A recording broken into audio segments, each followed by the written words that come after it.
Election के दूसरे दिन से वो सिलसिला अभी भी जारी रखा हुआ है। मेरे ऑफिस के दरवाजे हमेशा आवाम के लिए खुले हैं। हर वो काम किया जिसमें बुरे वाला का वकार बुलंद हो, पाकिस्तान में रहने वाली आवाम की फलाह व बहबूद का नज़रिया है। पिन पाकिस्तान, सच की आवाज़। आपका होस्ट राना वलीद और आज मैं मौजूद हूँ बुरेवाला के साहब का एमपीए सरदार खालिद महमूद होकर साहब के साथ। तो आइए इनसे पूछते हैं क्या हाल चाल है आपके। जी अल्लाह का शुक्र, बिल्कुल ठीक, दुआएं आपकी। तो इस तरह के आपने इनका बहुत नाम सुना होगा बुरेवाला में, कि आप ये भी जानते हैं एमपीए भी रहे हैं बुरेवाला के।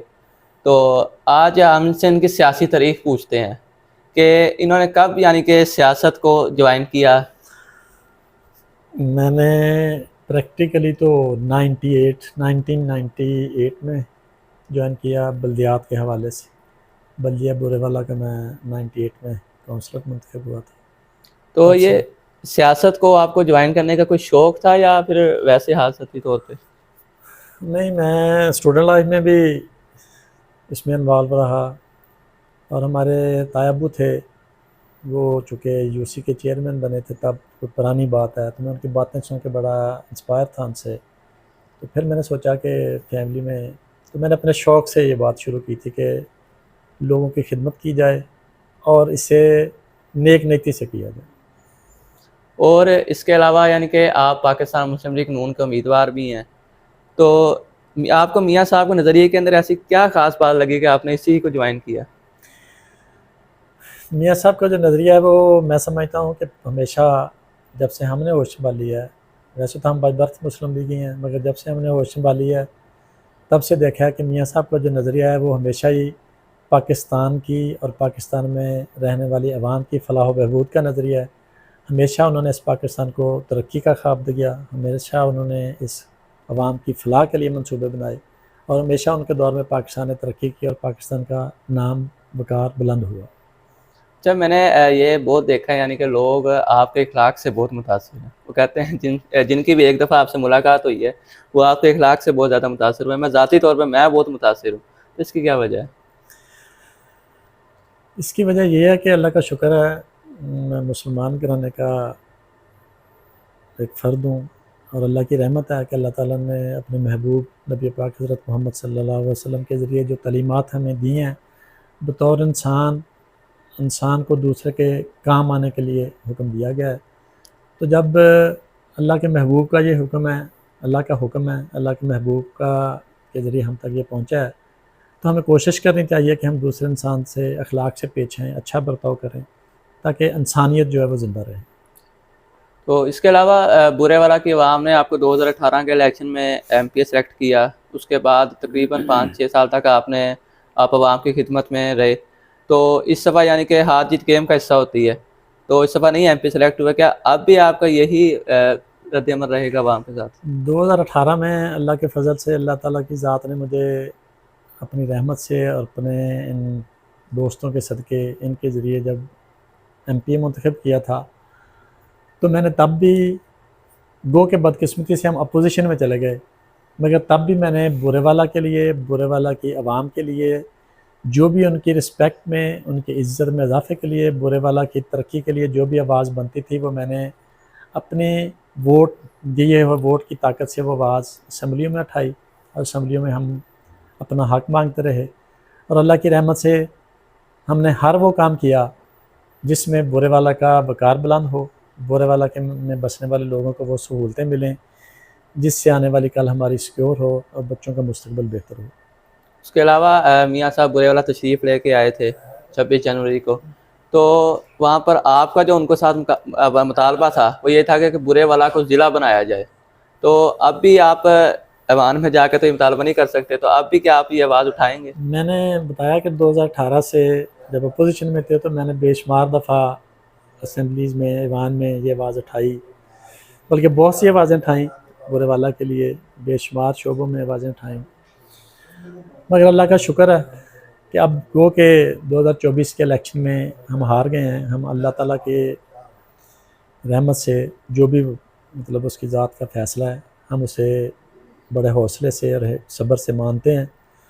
और आपने भी पूछा कि आपका वो पहले वाला जो सिलसिला वो जारी रहेगा। तो अल्लाह के फ़ज़ल से मैंने इलेक्शन के दूसरे दिन से वो सिलसिला अभी भी जारी रखा हुआ है। मेरे ऑफ़िस के दरवाज़े हमेशा आवाम के लिए खुले हैं, मेरे घर के दरवाज़े खुले हैं, और मैंने कभी भी ये बावर नहीं करवाया या कभी भी मुझे ये फ़ील नहीं हुआ कि मैं हारा हुआ हूँ। अल्लाह की रहमत है, जैसे लोग मुझे प्यार करते हैं, मैं इंशाअल्लाह अल्हम्दुलिल्लाह अल्लाह के फ़ज़ल से उनके हर गमी खुशी में पहले की तरह ही शामिल हूँ, और आज भी उसी तरह ही अपने शहर की और अपने शहर के अवाम की खिदमत करता हूँ और करता रहूँगा।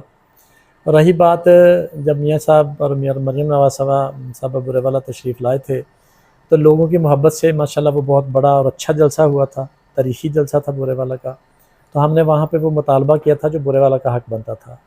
तो अब भी हम अपने उस मुतालबे को लेकर अभी थोड़े दिनों बाद इंशाअल्लाह अल्लाह ने चाहा तो जब भी सीएम साहबा से मिलेंगे तो हम उन्हें अपने बुरेवाला की वो आवाज़ फिर बताएंगे, और बुरेवाला का वो जो हक़ है ज़िला बनने का, वो आवाज़ लेकर एक बार फिर उनके पास जाएंगे और कोशिश करेंगे कि इसी टर्म पर बुरेवाला ज़िला भी बने। इसके अलावा हल्के के लोग आपके पास रोज़ाना तशरीफ़ लेके आते हैं, तो ज़रूरी नहीं है हर बंदा किसी एक जैसे काम से आए, लेकिन लोग मुख्तलिफ़ कामों से भी आते हैं। तो किसी के ऊपर कैसा केस हो गया, किसी के ऊपर कैसा केस हो गया, लेकिन आपको कभी किसी ने कोर्ट कचहरी में नहीं देखा, किसी केस में मुलव्वस नहीं देखा, इसकी क्या वजह? अच्छा, सबसे पहले तो ये है कि मैं कोशिश करता हूँ कि मैं मेरिट पे वो बात करूँ जो मेरे साथियों को पसंद आए, अपने हर उस साथी का साथ दूँ जो हक़ सच पे खड़ा है और जो इस शहर की बेहतरी के लिए और मुआशरे की बेहतरी के लिए काम करता है। दूसरी बात यह है कि मैंने कभी भी कोर्ट कचहरी की सियासत इसलिए नहीं की कि मैं कोशिश करता हूँ कि अगर मुझे जो फ़ैसला कोर्ट कचहरी में जाकर करवाना है वो अपने पास बैठा कर लोगों को सेटिस्फाई करता हूँ, मेरिट पे बात करता हूँ, जो कि दोनों ग्रुपों को पसंद आती है। तो फिर मैं कोशिश करता हूँ कि वो मामला इधर का इधर ही निपटा जाए, ना कि थाना और कचहरी में उनका चक्कर लगवा दें। और इससे पहले भी वैसे भी मैंने कभी भी ये सियासत नहीं की कि जिसमें, चूँकि मैं सियासत करता हूँ इस हवाले से कि अपना शौक़ पूरा करने के लिए, अपने शहर के अवाम की खिदमत के लिए, और मैं ये नहीं चाहता कि कोई भी बंदा मुझ पे ये हरफ उठाए कि हमारे फ़लाँ केस में ये कर दिया या वो कर दिया। तो इससे बेहतर है कि मैं उनको अपने अंदाज़ से, अपने तरीके से, दोस्तों की मशावरत से बिठा के वो मामला तय करवा देता हूँ। अच्छा, अगर मुस्लिम लीग नून के ऊपर कैसा भी वक्त आ जाए, कोई बुरा वक्त आया, जैसा भी वक्त है, क्या उसका साथ तो नहीं छोड़ेंगे मियाँ साहब का? नहीं, इंशाअल्लाह अल्लाह के फज़ल से ना पहले कभी छोड़ा है, ना आने वाली कल में छोड़ेंगे। बुरा वक्त तो 2018 में भी था, बहुत ज़्यादा बुरा था, और उसके बावजूद भी हमने अपनी पार्टी से कंटेस्ट किया और अल्लाह ताला ने रहमत की, और आज इस बार फिर इतनी बड़ी वेव के बावजूद बुरावाला की आवाम ने जो मोहब्बत किया है, जितने वोट हमें दिए हैं, हमारे बतौर कैंडिडेट हमने जो वोट लिए हैं, वो उस बात का मुँह बोलता सबूत है कि बुरेवाला के अवाम हमसे मोहब्बत करते हैं, और हम भी इंशाअल्लाह बुरेवाला से और बुरेवाला के अवाम से मोहब्बत करते हैं। चलिए, इंशाल्लाह ताला उम्मीद करता हूँ जो भी आपने बातें की, आप इसके ऊपर पूरा भी उतरेंगे। तो उसके अलावा आखिर पे भी आप पब्लिक को क्या मैसेज देना चाहेंगे मुस्लिम लीग नून के हवाले से, अपने कायद के हवाले से? मैं इंशाल्लाह कोशिश करता हूँ कि मैं जो बात करता हूँ उस पर पूरा उतरने की भी कोशिश करता हूँ, नेक नीयती से कोशिश करता हूँ। बाकी मेरे रब के मामले हैं, फ़ैसला अल्लाह की ज़ात का है।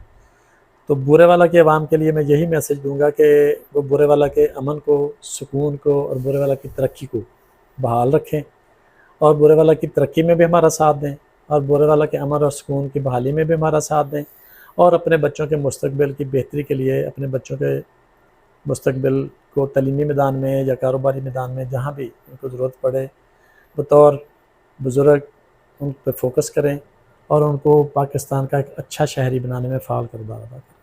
उसके अलावा हमारे नौजवानों के लिए क्या पैगाम है कि किस तरह ये अपने मुल्क की तरक्की में अपना किरदार अदा करें?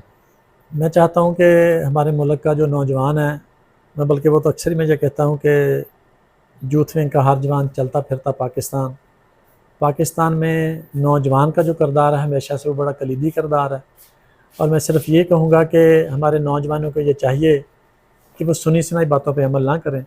किसी बात का भी अगर उन्हें पता चलता है तो वो डीपली उसकी तहकीकात करें, उस पे अपने तहफ़्फ़ुज़ात जो हैं वो क्लियर करें। जब उन्हें ख़ुद से किसी बात का ये इल्म हो जाए कि फ़लाँ इंसान कैसा है, फ़लाँ पार्टी कैसी है, तो फिर उसके बाद डिसीजन लें। और मैं ये चाहूँगा, अपने नौजवानों से ये तवक्को रखता हूँ कि अल्लाह के फ़ज़ल से आने वाली कल में हमारा जो नौजवान है वो इस पाकिस्तान के लिए एक मिसाली किरदार बनेगा। चलें, बहुत शुक्रिया, आज आपने हमें वक्त, अपना कीमती वक्त दिया।